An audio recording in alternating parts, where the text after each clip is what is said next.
We all know that any idea that is brilliant is not brilliant. It's very simple and very obvious.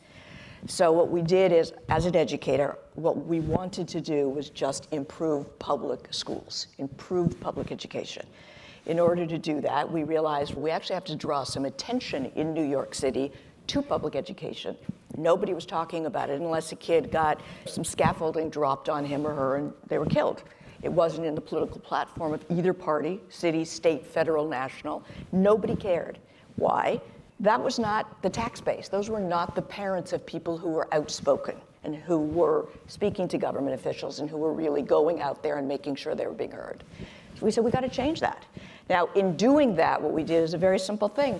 Everybody in this world, from CEOs to the local bodega owner on the corner to everybody in between, spent a day, we called it Principal for a Day, in the school as a partner. We chose particularly the partner to be the principal, as a partner with the principal to see what goes on. Now, that's cool. But unless we then gathered everybody together to understand what had happened that day, it would have been a lot of isolated instances all around in 5 boroughs, and it was approximately 1,200 people. But so what if it's, right? So where did we go? We went to the New York Times, and we had this massive town hall where Principals for a Day and principals were actually able to talk about what the real needs were. People had these notions. You have to go through metal detectors. Everything's unsafe. Kids aren't learning. And suddenly there was this newfound respect for the teacher, the principal, the student, the actions. Now, I don't happen to be and didn't at the forefront believe that money was the answer to education. So what it really was, let's just not keep everybody off in their schoolyards, in their school rooms, and especially the principal is such an isolated position, eh? So let's not keep everyone separate. Let's have all of New York come together. And by the way, this is the workforce of tomorrow. These are the customers of tomorrow. So there's all sorts of enlightened self-interest going on here.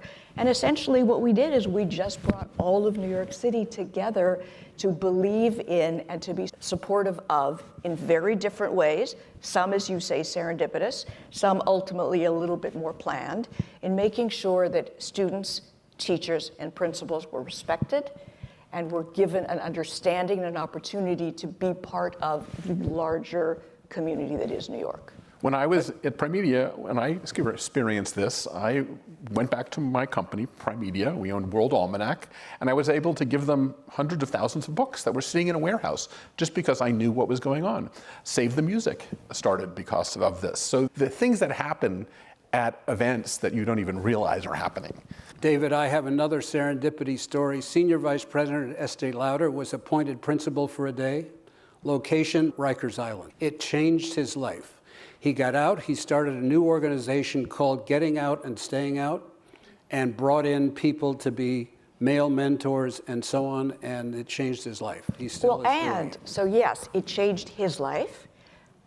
It's also in a number of cities, Getting Out, Staying Out goes so, and it's had an unbelievable impact on recidivism. So I've gone into Rikers with him to watch him talk to these men, and women, by the way, because there's a couple of women's prisons there too. The key is both people have to find some value in it. If you're walking in and saying, oh, I'm going to do something for you, it's never going to work. So what we learned from him, and from, at this point, hundreds of thousands of others, and also either separate stories like that, or at various points we've gotten together and had to mobilize our work to get past government initiatives passed at the state level in various states or cities, because now we have an army, right? Just to see that it's as valuable, if not more, to me as the person being engaged in it as it is to the person for whom I'm supposedly being there to learn about.